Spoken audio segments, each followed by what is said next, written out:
দেখেছি, যারা মাদ্রাসায় লেখাপড়া করেছি, আমাদের উস্তাদদেরকে আমরা তাকায়া তাকায়া দেখতাম ইব্রাহিম আলাইহিস সালাতু ওয়াস সালামের ওই সুন্নতটারে জিন্দা করার জন্য মাঝে মধ্যে গভীর রাত দরজা বন্ধ করে আস্তে আস্তে কানতে কানতে নিজের স্থির ঠিক রাখতে পারেন না, এমন জোরে জোরে কান্নাকাটি করে বাচ্চাদের ঘুম ভেঙে যায়। আমরা ছাত্র জামানায় আমাদের ঘুম ভেঙে যাইতো, আমরা ঘুম থেকে উঠে দেখি ওই যে ইব্রাহিম আলাইহিস সালাতু ওয়াস সালাম রবের কাছে যেইভাবে দোয়া করতেন, আমাদের মাদ্রাসার বড় বড় আলেমরা দরজা বন্ধ করে আল্লাহর দরবারে কান্নাকাটি করেন। মা মরলে এইভাবে কান্দে না, বাবা মারা গেলে এইভাবে কান্দে না।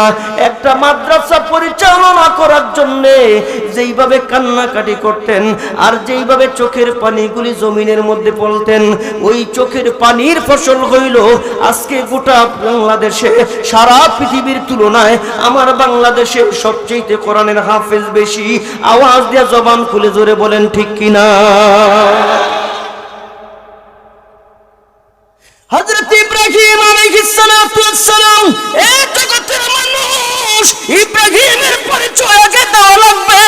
তার কারণ আমাকে 15-16 বছর পর্যন্ত ভুয়া আব্বার সন্ধান দিয়েছেন, আমাদের 15-16 বছর পর্যন্ত মানুষকে জাতির পিতা শিখাইছেন। না না, চাপায় দেওয়া আব্বা আমরা মানি না, চাপায় দেওয়া পিতা আমরা মানি না। আমাদের পিতার নাম হইল ইব্রাহিম আলাইহিস সালাম। জোরে ঠিক নি? আল্লাহ কয় মুগো কথা না তো, মিল্লাতা আবিকুম ইব্রাহিম ওয়া সাম্মাকুমুল মুসলিমিন।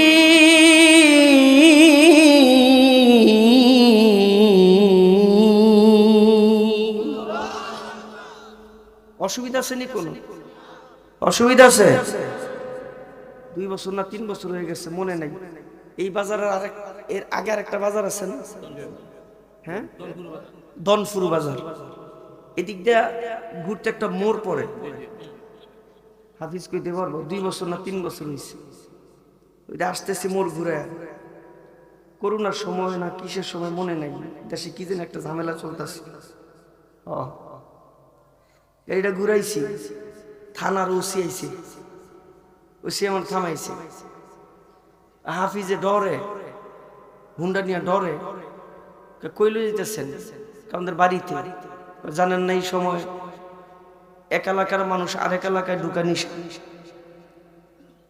হয়তো ভয় অবস্থা খুব খারাপ, গাড়ির মধ্যে বসে দিচ্ছি। কপালে কি আর আসছে, কি আর করবো এরা, সর্বোচ্চ মামলা দিব আর একটা।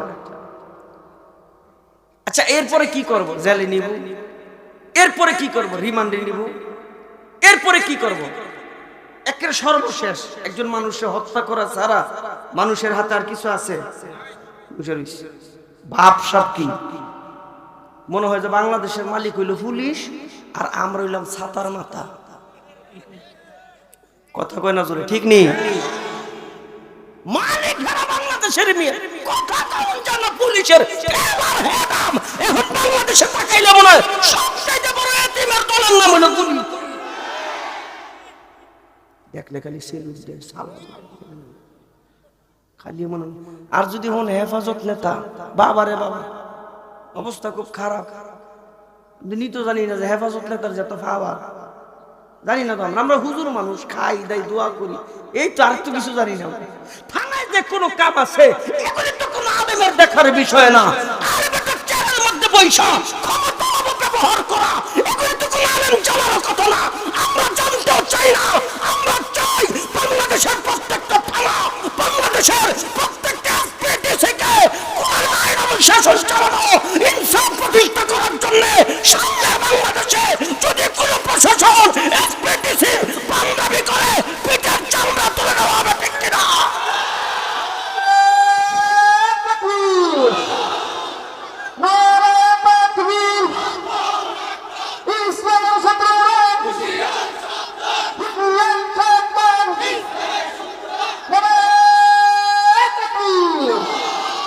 আল্লাহ কবুল করেন। সবাই জবান খুলে মোহাব্বতে জোরে কোন আমিন। আরে জবান খুলে মোহাব্বতে জোরে কোন আমিন। চারটা জিনিস মুখস্থ করেন, সবাই বলেন বাইতুল্লাহ ঘরের মালিক কে? সবাই জোরে কোন মালিক কে? ঘরের নাম বাইতুল্লাহ, ঘরের নাম বাইতুল্লাহ, ঘরের নাম বাইতুল্লাহ। সবাই একসাথে জোরে কোন ঘরের নাম বাইতুল্লাহর মালিক। জোরে বাইতুল্লাহর মালিক বানাইছেন খলিলুল্লাহ, বানাইছেন খলিলুল্লাহ, বানাইছেন খলিলুল্লাহ। একসাথে সবাই জোরে কোন বানাইছেন কি? সাথে ছিলেন জবিহুল্লাহ, সাথে ছিলেন জবিহুল্লাহ, সাথে ছিলেন জবিহুল্লাহ। সবাই একসাথে জোরে কোন সাথে ছিলেন কি? তাহলে চারটা প্রশ্ন জোরে করি, জোরে বলেন ঘরের মালিক। যারা খারায় ছাড়া মনে কইতো না নাকি? সবাই জোরে কোন ঘরের মালিক। ঘরের নাম, ঘরের নাম, ঘরের নাম বানাইছেন কে? জোরে বানাইছেন কে? সাথে ছিলেন কে? জোরে সাথে ছিলেন কে? দোয়া করে রব্বানা ওয়াবআস ফীহিম রাসূলাম মিনহুম ইয়াতলু আলাইহিম আয়াতি। আল্লাহকে দোয়া কবুল। এমন একটা দামি ঘরের ইমাম, এমন একটা দামি ঘরের শিক্ষক আমি আল্লাহ, পৃথিবীর শ্রেষ্ঠ মানুষ, পৃথিবীর শ্রেষ্ঠ নবী, যার উপরে কোনো মর্যাদা নাই, আমি আল্লাহ এই ঘরের জন্য শিক্ষক দিলাম মুহাম্মদুর রাসূলুল্লাহ। শিক্ষকটার দাম আছে না নাই? জোরে কোন দাম আছে না নাই? আপনাকে একটা কথার লগেও বাংলাদেশের চিত্রের বাস্তবতার কোনো মিল নেই। আপনাদের একটা কথার সাথেও বাংলাদেশের চিত্রের বাস্তবতার কোনো মিল নাই। যদি আমার রসুলের ইজ্জত থাকতো, যদি আমার নবী সেরা হইতো, যদি আমার নবী শ্রেষ্ঠ হইতো, তাহলে বাংলাদেশে কারো বাবার জন্য পার্লামেন্টে আইন পাস হয়, আমার নবীর জন্য আইন পাস হয় না। যদি আমার নবীর ইজ্জত থাকতো, যদি আমার নবী শ্রেষ্ঠ হইতো, যদি আমার নবী সেরা হইতো, কারো স্বামীর জন্য আইন পাস হয়, ক্ষমতা ভোক্তা করার জন্য সংবিধান পরিবর্তন হয়। বাংলাদেশে 92% মুসলমানের দেশে আমার নবীর ইজ্জতের জন্য আইন পাস হয় না। আগামীর বাংলাদেশ ক্ষমতায় কে আসবে জানি না, আমার নবীর ইজ্জত পার্লামেন্টে যদি আমার নবীর সম্মান রক্ষা না হয়, বাংলাদেশের রক্তের বন্যা পাবে, ঠিক কিনা?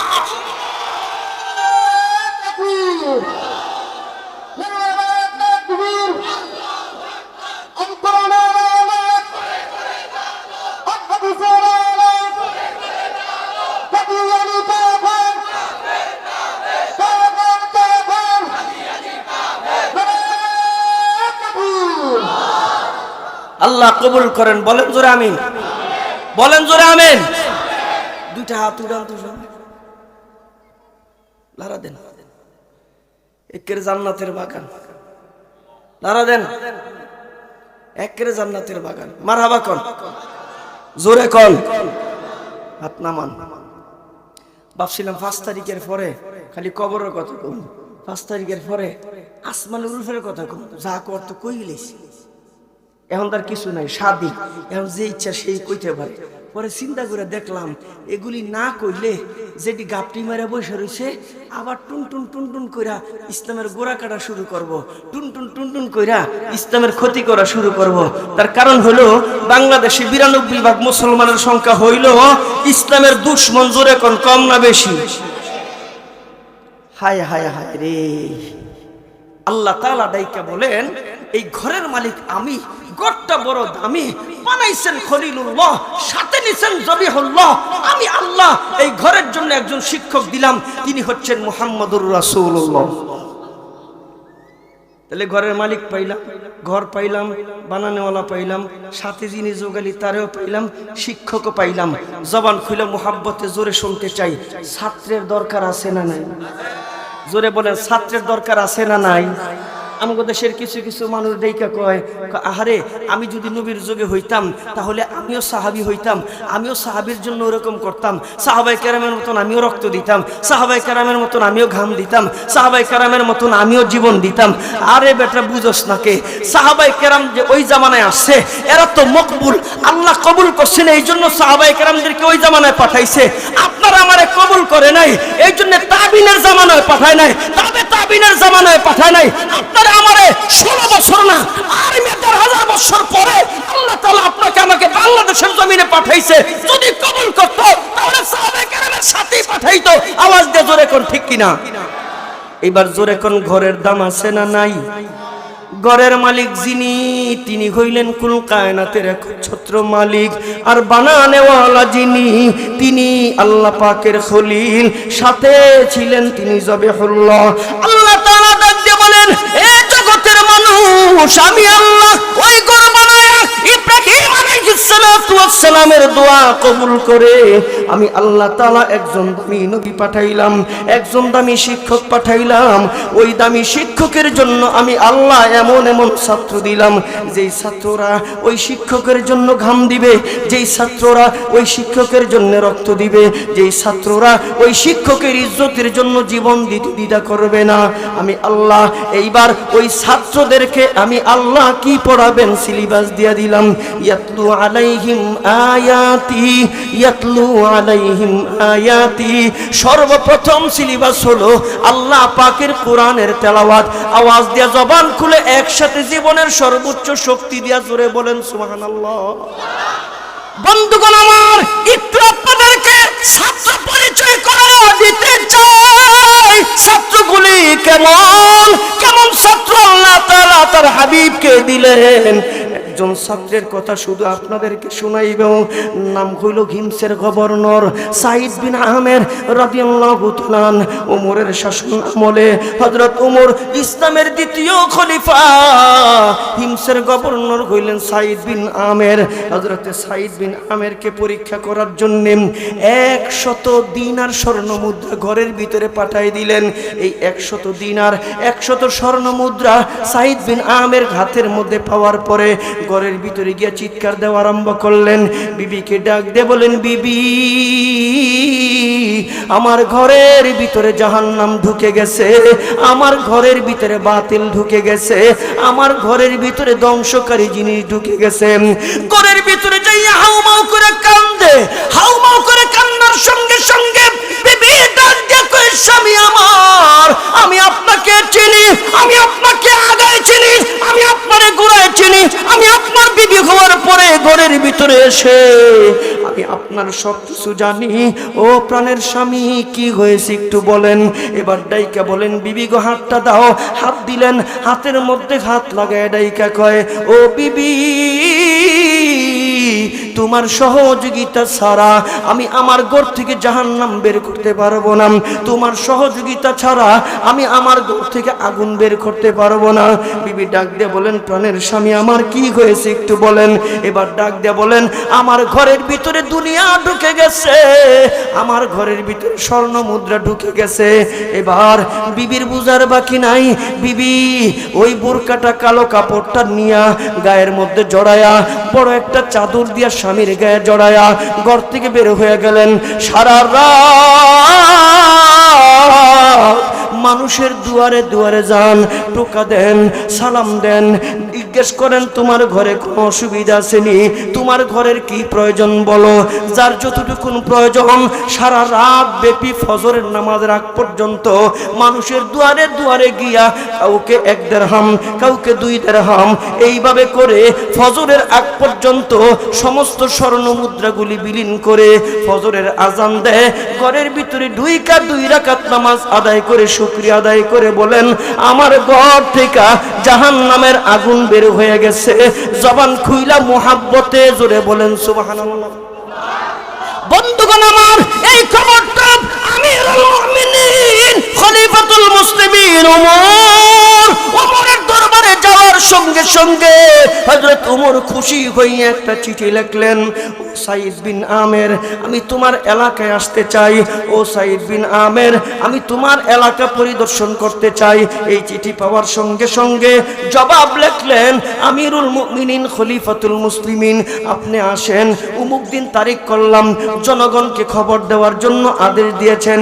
সমস্ত জনগণের কানে কানে যখন পৌঁছে দিয়েছে আমিরুল মুমিনিন খলিফাতুল মুসলিমিন অমুক দিন আসবে, মানুষগুলি মনে মনে চিন্তা করে, উমর দেখি না আল্লাহর নবীর সবচেয়ে বড় আদরের সাহাবী, আল্লাহর নবীর সবচেয়ে গরম সাহাবী, যার ব্যাপারে এক জায়গায় 2 জায়গায় না, অসংখ্য জায়গায় আল্লাহ তাআলা হযরত ওমরের মানসা অনুযায়ী কোরআন কারীমের আয়াত নাযিল করেছেন। ওই ওমর আমাদের হিমসে আসবে, আনন্দের বন্যা বয়ে গেছে। ওই তারিখ অনুযায়ী হযরত উমর যখন আসলেন, লক্ষ লক্ষ মানুষ জমা হয়ে গেছে। লক্ষ লক্ষ মানুষ জমা হওয়ার সঙ্গে সঙ্গে আমিরুল মুমিনিন খলিফাতুল মুসলিমিন হযরতে উমর সাইদ বিন আমেরকে সাথে নিয়া স্টেজের মধ্যে দাঁড়ায়া, একটা উঁচু জায়গায় দাঁড়ায়া জিজ্ঞেস করতেছেন, ও হিমসের জনগণ, আমিরুল মুমিনিন খলিফাতুল মুসলিমিন আমি উমর, আমি জানতে চাই সাইদ বিন আমেরের ব্যাপারে কারো কোনো অভিযোগ আছে কিনা? সাইদ বিন আমের ডিউটি ঠিক মতন পালন করে কিনা? সাইদ বিন আমের তোমাদের জনগণের ঠিক মতন হক আদায় করে কিনা? সাইদ বিন আমের তোমাদের যে দায়িত্ব দিয়েছি, তোমাদের দায়িত্বগুলি ঠিক মতন আদায় করে কিনা? এই কথাটা বলার সঙ্গে সঙ্গে কেউ দাঁড়ায় না। হঠাৎ করে বহু দূর থেকে একজন মানুষ দাঁড়ায় গেছেন। ওই লোকটা দাঁড়ায় দাঁড়ায় বলেন, আমিরুল মুমিনিন খলিফাতুল মুসলিমিন, আমার ছোট্ট একটা অভিযোগ। বলে, কি অভিযোগ? আমিরুল মুমিনিন খলিফাতুল মুসলিমিন, আমার অভিযোগ হলো প্রতিদিন সকালবেলা 10 মিনিট থেকে আধা ঘন্টা দেরি করে অফিসের মধ্যে আসে। কোন কারণে আসে জানা নাই, একটু জিজ্ঞেস করেন সকালবেলা দেরি করে কেন? এই কথাটা জিজ্ঞেস করার সঙ্গে সঙ্গে আমিরুল মুমিনিন খলিফাতুল মুসলিমিন হযরত উমর ডাক দিয়ে বলেন, এ সাইদ বিন আমের, দাঁড়াও, জনগণের সামনে জবাব দাও, তুমি সকালবেলা 10 থেকে আধা ঘন্টা দেরি করে আসো কেন? এই কথা বলার সঙ্গে সঙ্গে ডাইকা কয়, হুজুর, আমার ঘরের ভিতরে কোনো কাজের মানুষ নাই, আমার বিপি একা, আমার ঘরের কাজ সামলাইতে পারে না, এই জন্য প্রতিদিন আমি সহযোগিতা করতে করতে 10 মিনিট থেকে আধা ঘন্টা দেরি হয়ে যায়। মুসলমানের আওয়াজে জবান খুইলা জোরে কোন সুবহানাল্লাহ। চেয়ারম্যানের বাইত কামের মানুষ কয়টা? এমপির বাড়িতে কাজের মানুষ কয়জন? আলা ইন্না ফিল জাসাদি লামুদগা ইযা সালুহাত সালুহাল জাসাদু কুল্লু ওয়া ইযা ফাসাদাত ফাসাদাল জাসাদু কুল্লু আলা ওয়া হিয়াল কলব। ওইটা পরিষ্কার, ভেজাল নাই, সবার দেহে আছে। ওইটা বেজাল, দেহ বেজাল, ওইটা বেজাল, জবান বেজাল, ওইটা বেজাল, নজর বেজাল, ওইটা বেজাল, আখলাক বেজাল, ওইটা বেজাল, সব বেজাল। ওইটা ঠিক, সব ঠিক। সাহাবায়ে কেরামের ওইটা ঠিক ছিল। আওয়াজ দিয়া জোরে শুনতে চাই, কথা ঠিক কিনা? আই হাই রে মুসলমান, আমিরুল মুমিনিন কথা শুই না, ভক্তি শ্রদ্ধা আরো বেড়ে যায়। আর কারো কোনো অভিযোগ আসেনি? এই অভিযোগ শোনার সময় কি নেতাগো আছে? নেতারা নির্বাচনের আগে না হয়, এটা আমার লোক, হাতে উড়া দেন, এটা আমার লোক, মার্কা এটা দিবি। আর হুদা ভোট দিতে কয়ে যায় নাই, আরো অনেক কিছু দিতে বুঝায় গেছে, হেন্দা দিবি, হেন্দা দিবি, হেন্দা দিবি, সব দিবি, এটা আমার লোক, বুঝাই গেছে। খা হমান, একটু চিন্তা থাকে না 5 বছর পরে কি হবে, একটু চিন্তা থাকে না 10 বছর পরে কি হবে। 5 বছর আগে বাদশা ছিল, 5 বছর পরে বাদশা। একদল যায় আর একদল আহে। আলেমদের ইজ্জত আগের চাইতে খালি বাড়তেই থাকে। আওয়াজ দিয়ে জোরে শুনতে চাই, ঠিক কিনা? কত চেষ্টা করলি হাতে হ্যান্ডকাপ লাগায়া, কত চেষ্টা করলি রশি লাগায়া, কত চেষ্টা করলি হেলমেট লাগায়া, কত চেষ্টা করলি ব্লুটুথ লাগায়া, কত চেষ্টা করলি জনগণ থেকে দূরে সরাইতে, কত চেষ্টা করলি হুজুরগো ভিতরে দ্বন্দ্ব লাগাইতে, কত চেষ্টা করলি জনগণ থেকে বিচ্ছিন্ন করতে। আল্লাহ কয়, তোরটা হইতো না, আমারটা হইব। কয় কেন? কয় তোরা দিছস মিশন 41, আর আমি আল্লাহ কইলাম আমার মিশন হইল 24। ঘুমাই গেছেন, ঘুমাই গেছেন, কথা ঠিক, জোরে ঠিক। মানুষের চিন্তা কত, তুই বাঁচবি কয়দিন বেটা, বাঁচবি কয়দিন, ওইটার তো তোর কোনো খোঁজ খবর নাই। বেয়াদবির একটা সীমান আছে, আমি কসম করে বললে ভুল হবে না। শুধুমাত্র পতন হয়েছে আলেমগুলোকে বেয়াদবি করার কারণে। এটা হলো মূল কারণ। মানুষ যদি কারণ ভুলে যায় তাইলে বিপদ আছে।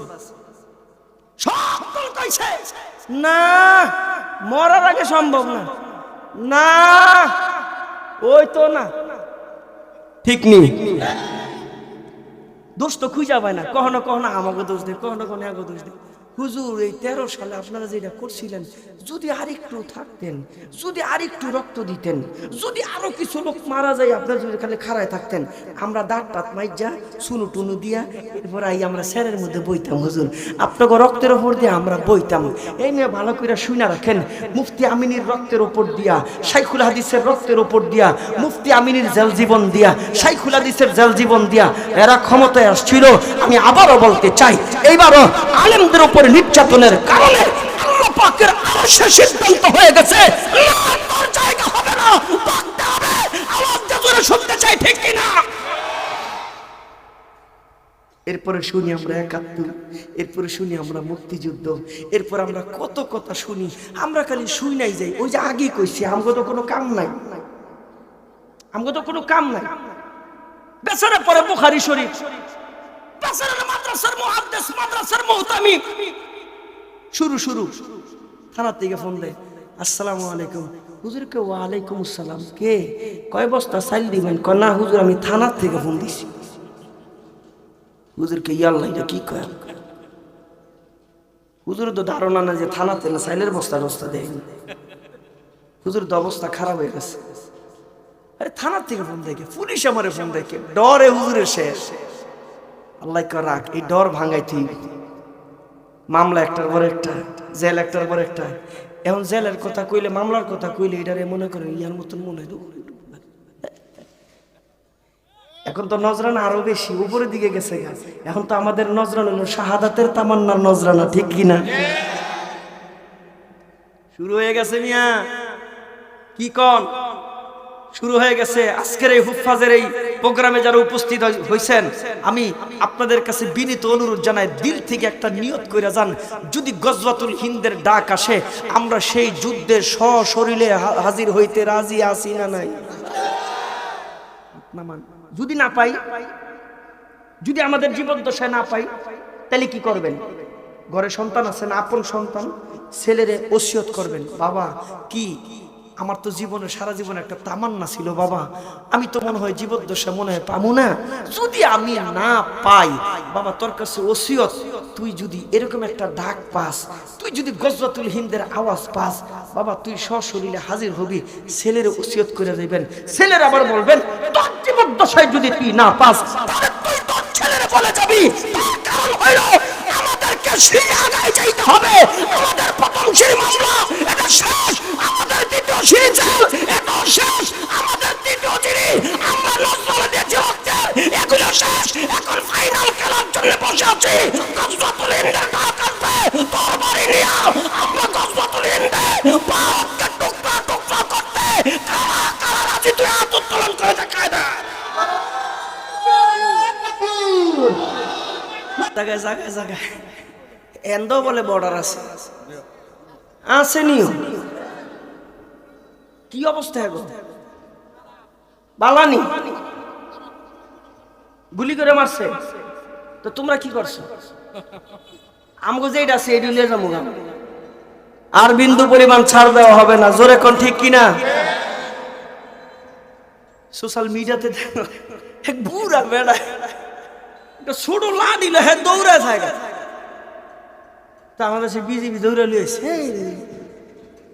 আরে ভাই তোর হাতের মধ্যে লাঠি কিনা এটা তো দেখার কথা না দেখার বিষয় হলো আমার জমিন আমার দেশের সীমানা আমার ইঞ্চি মাটি একটা কণা মাটি আমি দুশমনদের হাতে ছেড়ে দিতে রাজি না আওয়াজ দিয়ে জোরে কোন ঠিক কিনা ফের আমাকে খেলা হিগায় জীবন বইরে খেলা হনতে ফাইনাল খেলার ডেট হইল যখন খেলার আয়োজন হইল হঠাৎ করে দিয়ে খেলোয়াড়রা নাই ঠিক নেই কই আর খেলা হবে আসেনি খেলোয়াড়রা এই জোরে কোন আছে পালিয়ে গেছে আওয়াজ দেওয়া জোরে কোন ঠিক কিনা আমরা হইলাম অরিজিনাল খেলোয়াড় আরে বেটা সুখেও থাকি দুঃখেও থাকি মার খাইলেও থাকি গাম দিলেও থাকি রক্ত ঝরাইলেও থাকি আমাদের জীবন নাশের যদি হুমকি দাও তাতে আমরা থাকি আমরা পালায় যাই না তাহলে যারা ফাইনাল খেলার ডেট হয় যারা ফাইনাল খেলার মাঠ থেকে পালা যায়, এরা বুয়া খেলোয়াড়, আমরা আসল খেলোয়াড়। আমাদের খেলা হবে গজওয়াতুল হিন্দের খেলা, আমাদের খেলা হবে ইসলামের পক্ষের খেলা, ঠিক কি না? এইবার শোনেন ওই ছাত্রদের কথা, যে ছাত্রদেরকে আল্লাহ তাআলা কবুল করছেন নবীদের যুগে, যে ছাত্রদেরকে আল্লাহ তাআলা কবুল করছেন সাহাবায়ে কেরাম হিসাবে, যাদের গুনাহ আল্লাহ সব মাফ করে দিয়েছেন রাদিয়াল্লাহু তাআলা আন, আল্লাহ এদের জীবনের সব গুনাহ মাফ করে দিয়েছেন, এরা হলো সাহাবায়ে কেরাম। এবার আমিরুল মুমিনিন খলিফাতুল মুসলিমিন ডাইকা বলেন, এই আর কারো কোনো অভিযোগ আছে কিনা? কেউ কোনো কথা বলে না। আরেকজন দাঁড়ায় গেছে, দাঁড়ায় কয়, আমিরুল মুমিনিন আমার একটা অভিযোগ আছে। বলে, কি অভিযোগ? সন্ধ্যা যখন হয় দরজা লাগায় দেয়, এশার নামাজটা পড়াই দরজাটা লাগায় দেয়, এশার পরে কেউ ওনার বাড়িতে ঢুকতে পারে না, দরজা ভাঙা ফেলালেও দরজা খোলে না। এশার নামাজের পরে আর কোন বিচার আচার আমিরুল মুমিনিন তিনি করে না। হিমসের গভর্নর সাইদ বিন আমের দরজাটা লাগাই দিয়া ঘরের ভিতরে থাকে, আর ওই সময় আর কোনো দরজা খোলে না। আমিরুল মুমিনিন খলিফাতুল মুসলিমিন ডাক দিলেন, এ সাইদ বিন আমের দাঁড়াও, দাঁড়ায় জনগণের সামনে জবাব দাও। এটা হচ্ছে নমুনা, এটা হচ্ছে নমুনা। কি? জনগণের সামনে সব জবাব দিতে হবে। চুরি কইরা সব শেষ কইরা বিনাশ কইরা দিছে, কত টাকা প্রচার করছে তাতেও খবর নাই। কয়েকটা কিছু এই যে রাস্তা দিয়ে আইছি ভাই, খালি গাড়ি একবার উপরের দিকে উঠে, আরেকবার নিচের দিকে উঠে, একবার এদিক জায়গা আরেকবার হেদিক জায়গা। আমাদের ট্যাক্সের টাকার পয়সা গেল কোথায়? আমার রাস্তা এমন কেন? এমন থাকবে না। যদি রাস্তা এমন থাকে জনগণের সামনে জবাব দিতে হবে, ঠিক কি না রে? জবাব নিয়ে আসার হায় হায় হায়। ডাক দেখো আমিরুল মুমিনিন খলিফাতুল মুসলিমিন, আমি এশার নামাজের পরে দরজাটা খুলি না, তার একটা কারণ আছে। কেউ যদি আমার দরবারে বিচার নিয়ে যায়, ওই সময় আমি দরজা খুলি না, অভিযোগ সঠিক। আমিরুল মুমিনিন খলিফাতুল মুসলিমিন, আমি সারাটা দিন জনগণের কাজে সময় দেই, এটা ইবাদত মনে কইরাই দেই, এটা ইবাদত। কিন্তু আমিরুল মুমিনিন প্র্যাকটিক্যালে মাওলার সাথে ইবাদত কইরা যেই মজা, ওই মজার স্বাদ আমি দিনের বেলা নিতে পারি না। তু মুঝে আসমা দিয়া और तू मुझे रास्ता दिया,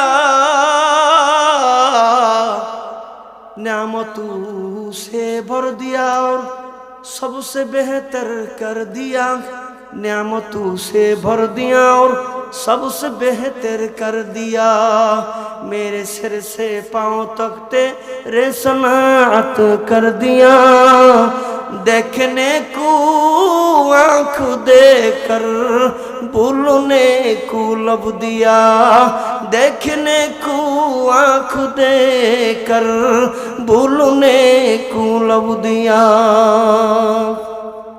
আমিরুল মুমিনিন খলিফাতুল মুসলিমিন, যে মালিক আমারে সবকিছু দিছেন, আমি তৃপ্তি সহকারে দিনের বেলা ওই মালিকের গোলামি করতে পারি না। সারাদিন আমি আমার জাতির খেদমতে নিজের সময় করে দিয়ে দেই। রাত্র যখন হয় আমি দরজা বন্ধ করে দুনিয়ার মানুষকে আর সময় দেই না, আমি আমার আল্লাহর গোলামিতে লিপ্ত হয়ে যাই। এই কারণে এশার নামাজের পরে আমার দরজা বন্ধ থাকে, আমার দরজা খোলা হয় না। এমন যদি হতো আমার দেশের শাসক হতো উমরেরই মতো, আবু বকরের মতো, উমরেরই মতো, আবু বকরের মতো যদি হইতো, রব্বে কারীম বলেন আসমান থেকে ফেরেশতা আমি আল্লাহ পাঠাইতাম। ওয়ালা তাহিনু ওয়ালা তাহজানু ওয়া আনতুমুল আ'লাউনা ইন কুনতুম মুমিনিন।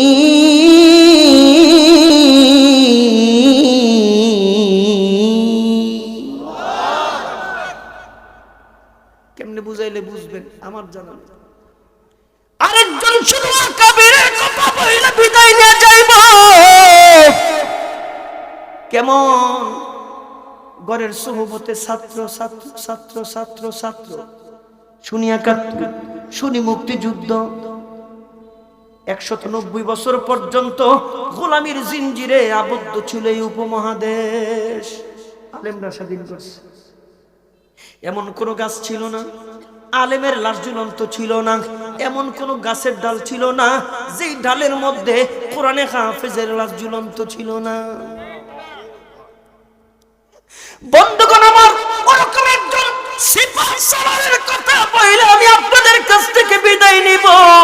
আওলাদে রাসূল হুসাইন আহমদ মাদানী রাহমাতুল্লাহি আলাইহি, ওই রেশ ধরে ছাত্রর ছাত্র ছাত্রর ছাত্র আওলাদে রাসূল হুসাইন আহমদ মাদানী রাহমাতুল্লাহি আলাইহি পিছনে পিছনে যান।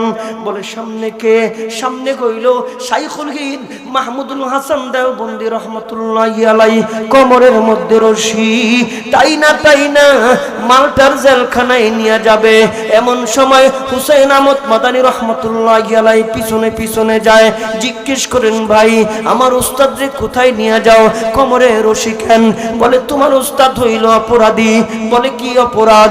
বলে তোমার উস্তাদ দ্বীনের কথা কয়, তোমার উস্তাদ ধর্মের কথা কয়, তোমার উস্তাদ মালিকের কথা কয়, তোমার উস্তাদ মসজিদ মাদ্রাসার কথা কয়, তোমার উস্তাদ জান্নাত জাহান্নামের কথা কয়। হুসাইন আহমদ মাদানী রাহমাতুল্লাহি আলাইহি বলেন, আমার উস্তাদ যদি এই অপরাধে অপরাধী হয়, আমিও তো একই অপরাধে অপরাধী। আমিও বলি আমার মাওলার কথা, আমিও বলি ইসলামের কথা, আমিও বলি দ্বীনের কথা। ওই অপরাধে আমিও অপরাধী। আমার উস্তাদের কোমরের মধ্যে যদি রশি লাগাও, আমার কোমরের মধ্যে রশি লাগাও, আমার উস্তাদকে যদি মালটার জেলখানায় নিয়ে যাও, আমারেও মালটার জেলখানার মধ্যে নিয়ে যাও। ডাইকা বলেন, না, তোমার উস্তাদের নামে হুলিয়া, তোমার উস্তাদের নামে মামলা, তোমার নামে কোনো মামলা নাই, তোমার নামে কোনো হুলিয়া নাই। নারায়ে তাকবীর। ওরে বাড়া জোরে ক। মুরব্বীর আবার কইব কি রে এটা কইলো কি? আর যুবক কইতাছি জোরে ক নারায়ে তাকবীর। কি ও ঘটনা কি? আজকে দি মেহমান থাকতে থাকতে মেহমান আয় পড়ে। অন্যান্য সময় কই আছেন 10 মিনিট 15 মিনিট। ঘটনা কি? মারহাবা কোন সবাই জোরে কোন মারহাবা। আরে আরো জোরে কোন মারহাবা। ওই যে শুরুতে কইছি আয়োজক যে হুফাজ, আয়োজক যে হামেলে কোরআন, এর লিগে বরকত। আল্লাহ কবুল করেন। সকলে জবান খুলে মুহাব্বতে জোরে কোন আমিন। শেষ কথা, মালটার জেলখানায় নিয়ে যাইব, স্টিমার রেডি। ওস্তাদরে উঠাইছে, হুসেন আহমদ মাদানীরে নিবন দিছিলাম, পানিতে পড়ছে সাগরে। মনে মনে চিন্তা করে, পাগল দেখছি এমন দেখি না, উঠাইছে। উস্তাদের চেহারার দিকে তাকায়, উস্তাদ শাগরিদের চেহারার দিকে তাকায়, কথা কয় না। লম্বা সফর, জেলখানায় গেলেন। জেলখানায় যাওয়ার পরে হুসাইন আহমদ মাদানী রাহমাতুল্লাহি আলাইহি তাকায় তাকায় দেখে চেহারাটা মলিন, চেহারায় কেমন জানি পেরেশানির ছাপ। আদবের সাথে বৈশা জিজ্ঞেস করেন, হুজুর চেহারার মধ্যে পেরেশানির ছাপ কেন? বিবি বাল বাচ্চার কথা মনে হইছে? কয় না। বাড়ির কথা মনে কয় না? তাহলে চেহারা এমন পেরেশানির ছাপ কে? হুসাইন আহমদ মাদানী রাহমাতুল্লাহি আলাইহি ডাইকা কয়, আজকে একটা চাঁদ উঠবে, এটা নরমাল মাসের চাঁদ না, মাহে রমজানের চাঁদ। আমি আমার জিন্দেগিতে কোনোদিন আমি বালেগ হওয়ার পর থেকে সূরা দিয়া তারাবির নামাজ পড়ি না। তুমিও কোরআনের হাফেজ না, আমিও কোরআনের হাফেজ না, এই জেলখানায় কোরআনের হাফেজ থাকার কথাও না। আমার চেহারায় পেরেশানির ছাপ। জীবনের সর্বপ্রথম মনে হয় সূরা দিয়া তারাবির নামাজ আদায় করতে হবে। জবান খুইলা মুহাব্বতে জোরে কোন সুবহানাল্লাহ। সারা জানা কইছে নামাজ আদায় করছে, সুন্নাত নামাজের পরে হুসাইন আহমদ মাদানী ডাইকা কয়, হুজুর পিছনে আসেন। কয় কেন? আপনার পেরেশানি দেখা আমি সারা দিন কোরআন লই এক পারা কোরআন মুখস্থ করছি। ওই এক পারা দিয়া 20 রাকাত তারাবির নামাজ পড়াইবো। 30 দিনে জেলখানার ভিতরে 30 পারা কোরআনের হাফেজ। আমরা জঞ্জালে ঢুকি সব বেনামাজি, যখন বের হই দেই সব নামাজি। এরপরে গোটা জেলখানাটা একটা ভাসমান মাদ্রাসা হয়ে গেছে। গোয়েন্দা report, NSI, DB, DJFI, Bharat, America কয় ঘটনা কিরে তো জেলখানায় ডাইকা কয় হুজুররা গেছে জেল লেগা, এনে 10 জন, এনে 15 জন, এনে 20 জন, এনে 25 জন, কারো কারো কায়দার সবক, কারো কারো আম পাড়ার সবক, কারো কারো 10 পাড়ার সবক, কারো কারো 25 পাড়ার সবক। গোটা জেলখানাটা একটা ভাসমান মাদ্রাসা হয়ে গেছে। ভাল লাগে না না? আলেমরা জেলখানায় গেলে ওলা ঠিক জোরে। শেষ কথা, 4টা চিঠি আইছে। উস্তাদ জিজ্ঞেস করে নাই কার চিঠি, স্বেচ্ছায় বলেও নাই। ছোট্ট একটা কাগজের মধ্যে 2টা লাইন লিখে কাগজটারে বাস করে জানালা ফেলাই দিছে। শাইখুল হিন্দ মাহমুদ হাসান দেওবন্দি কয় হুসাইন দেখি বলি না, 4টা চিঠি আইছে বলো নাই আমার কাছে, কার চিঠি বলো নাই, কি লেখা বলো নাই। জানতে বড় ইচ্ছা হয়।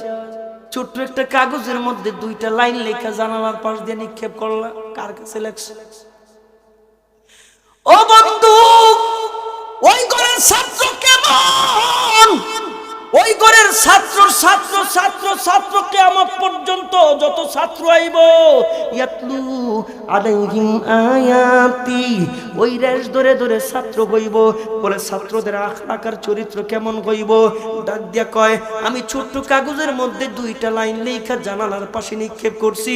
আমি দুনিয়ার কোনো মানুষের কাছে চিঠি লিখি নাই, আমি আমার মালিকের কাছে লেখা বাতাসের কাছে দিলাম, বাতাস যেন আমার চিঠিটা মালিকের কাছে পৌঁছায় দেয়।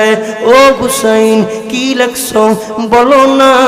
এবার ডাক দিয়ে কয় আমি আমার মালিকের কাছে লিখছি, তেরে ইশক মে কুগে গম সর পে লিয়া আবু জো হু তু ওয়াইশো নশা তো জিন্দগি छोड़ दिया अब जो तो अंतुमुल आलाउना कुरआन में तुम्हारा शान है, गम नहीं परवाह नहीं जब कुव्वते ईमान है। एक दिन मरना है फिर जब लड़के क्यों मरते नहीं, नौजवान क्यों शहादतों का मजा लेते नहीं।